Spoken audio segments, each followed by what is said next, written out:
তাদের যোগ্যতাটা প্রমাণ না করে তাদের কাজের যোগ্যতাটা প্রমাণ করবেন, আমি সেটাই আশা করি। এবং অনেক আন্দোলনের মাধ্যমে, অনেক কিছুর মাধ্যমে অনেক কাবিল মানুষজন তাদের জায়গায় বসেছেন।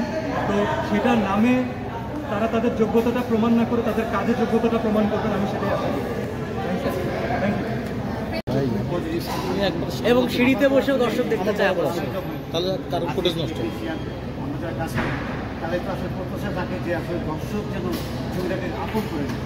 তো জঙ্গলি সেই দিক থেকে আমি মনে করবো যে দর্শক, ছোটো বাচ্চারা যারা আছে, বৃদ্ধ বয়সী যারা আছে, তারাও আসলে গ্রহণ করে নিচ্ছে। এবং আমি কিছুদিন আগে একটা রিয়েকশন দেখলাম, আমি প্রায় 60 বছরের একজন হাওয়া করে কান্না করছে, গল্পের সাথে কীভাবে মিশে গেছে, সেই জিনিসটা আসলে প্রত্যেকটা দর্শকের কিন্তু মিশে যাচ্ছে।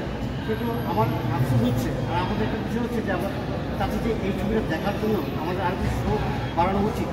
দর্শক ফিরে যাচ্ছে সবাই, সেই জিনিসটা আসলে সবাই একটু দেখবেন, তাদের আপনার এই বিষয়টা ফিরে না যায়। এই ছবিটা আসলে আমরা মানুষ দর্শকের যদি না দেখেন তাহলে এই ছবি বানিয়ে কী হবে?